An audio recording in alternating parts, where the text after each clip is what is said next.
Bonjour à tous, on va maintenant passer à la correction de l'exercice 2.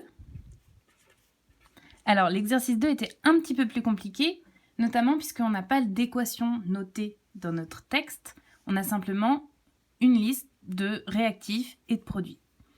Donc on va pouvoir dresser la liste, les réactifs qui sont les espèces présentes avant la transformation, celles qui réagissent, et les produits.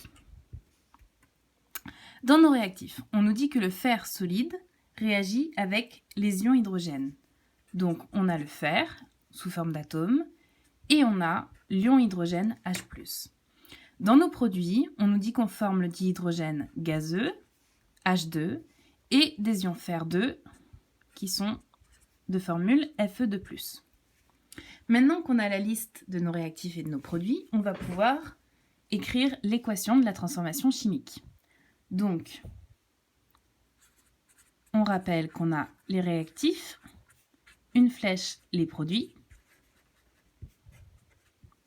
Donc ici, on a le fer plus les ions hydrogène donne le dihydrogène H2 et Fe2+. Donc pour l'instant, on ne va pas s'occuper des charges, on va simplement s'occuper des éléments, peu importe s'ils sont sous la forme d'une molécule, sous la forme d'un ion ou sous la forme d'un atome. Donc pareil, on fait le compte de tous les éléments qu'on a avant et après. Pour le fer, on a ici un atome de fer. Ici, on a un élément hydrogène sous la forme de l'ion hydrogène. Pour les produits, le fer, on a une fois l'élément fer sous la forme d'un ion fer 2, donc l'atome de fer qui aurait perdu 2 électrons. Fer, on en a un. Et pour l'élément hydrogène, on a 2 atomes d'hydrogène ici, sous la forme d'une molécule de dihydrogène. On compte.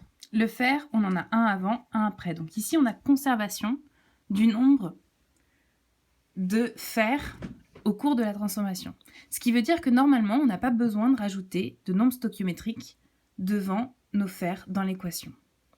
Pour l'hydrogène, par contre, on en a un avant, 2 après. Donc ici, on ne respecte pas le principe de conservation de la matière. Donc cette équation est fausse. Puisqu'on ne peut pas couper en deux notre molécule de dihydrogène, on va multiplier par 2 le nombre d'hydrogènes qu'on fait intervenir avant. On réécrit l'équation. Fer plus H+ nous donne H2 plus Fe2+. Et on va rajouter un nombre stoichiométrique 2 devant les ions hydrogène. Donc ici, on a besoin de faire intervenir 2 ions hydrogène pour chaque fois qu'on réalise la transformation. On effectue à nouveau le compte.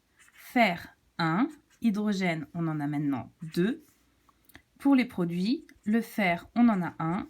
L'hydrogène, on en a 2. Donc ici, pour le fer comme pour l'hydrogène, on respecte le principe de conservation de la matière. L'équation pourrait être ajustée. Nous allons maintenant vérifier les charges électriques.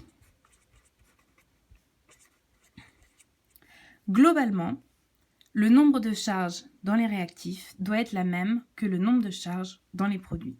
C'est-à-dire qu'il n'y a pas d'électrons qui ont été perdus ou qui ont été créés au cours de la transformation.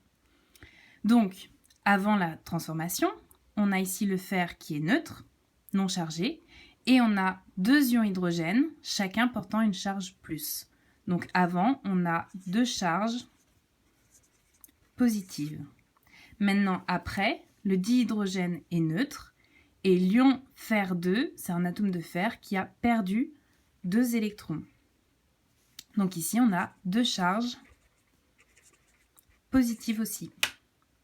Ici, on a bien conservation des charges avant et après la transformation. Donc, cette équation est bien ajustée. On conclut l'équation de la transformation chimique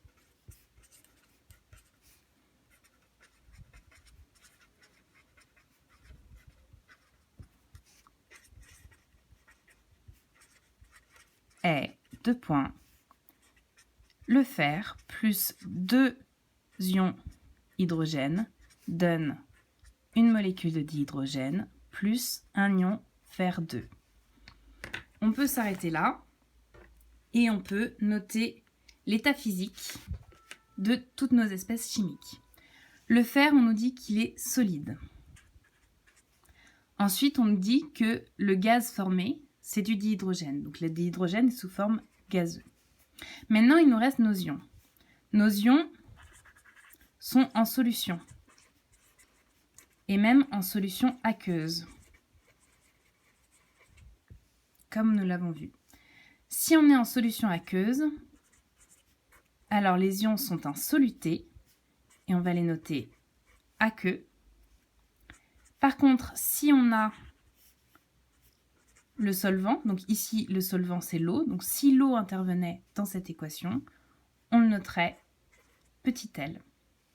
Ici, aqueux, nos ions sont en solution. On a ici l'équation de la transformation chimique qui est ajustée, qui respecte le principe de conservation de la matière.